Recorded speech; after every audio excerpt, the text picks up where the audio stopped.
What's up, everyone? Hope you're doing great. One of the first things you'll probably notice after hopping in is the balance pass across a bunch of weapons. The CB01 repeater, which has been a popular pick because of how consistent and accurate it was even under pressure, got tuned down a bit. Now, either the devs decided to slow down the aim down sight time and increase dispersion, so it's a little harder to laser someone from across the map. It still feels solid, but you'll have to play a bit smarter instead of just holding angles endlessly. Then there's the FAMAS, which got some dispersion and recoil tuning that makes it feel a little more unpredictable when you're spamming shots. It's still strong in short bursts, but those mid-range fights might not be as easy to control as before, which is a good thing for balance. The Recurve Bow, on the other hand, feels way more rewarding now. The fire rate has been bumped up, and the quick shot timing feels faster, making it more responsive for aggressive players who like to stay mobile. It's smoother, snappier, and it feels like the weapon finally hits that perfect spot between skill and reward. For anyone who's been sleeping on it, it might be time to give it another go, because this change really brings it back into the mix.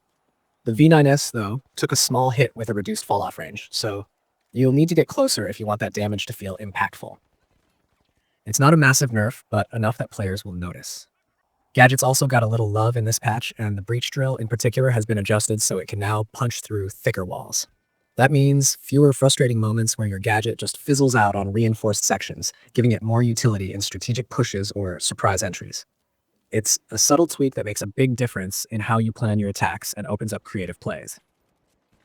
There were also improvements made to how the Cashout and Ranked modes handle spawns. The developers mentioned that they wanted more consistent distances between cash-out points and vaults, which should help keep matches fairer and less chaotic in those high-stakes moments. Sometimes it felt like one team just lucked out with an easy run, but this should smooth things out and make things feel more even across the board.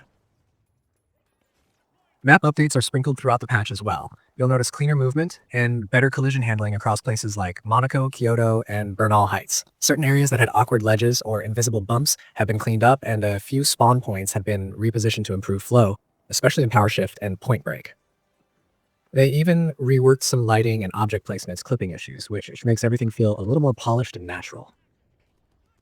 Performance is another big focus this time around. The team has put effort into improving ray tracing and optimizing rendering across all platforms. If you've been noticing random drops or micro stutters, there's a good chance those will feel less noticeable after updating. Animation bugs, sound syncing problems, and even small visual glitches got ironed out, so overall experience feels smoother and more responsive. Even though it's not a massive feature update, this patch really focuses on improving the quality of the game and refining what's already working. It's about making every match more balanced and every weapon more distinctive. The tweaks to the repeater and FAMAS keep gunfights competitive, the bow finally feels alive again, and those environmental fixes make battles flow better without those annoying little hiccups. At its core, this patch feels like the developers are really listening to the community. They're not just chasing big headlines or huge content drops. They're fine-tuning the gameplay to make sure every role and every weapon has a purpose. You can tell they've been paying attention to how players have been performing in ranked matches and tournaments, and they're adjusting things to create a fairer, more tactical environment. If you're someone who takes the game seriously, or just likes jumping in for fun matches with friends, this update gives you more reason to experiment again. Maybe swap out your go-to weapon, try a new gadget combo, or explore routes you might have ignored before because of those map tweaks. It's the kind of patch that rewards players who pay attention and adapt. So once the servers are updated and you jump back in, take some time to feel how different things really are. You might be surprised at how much smoother the game feels.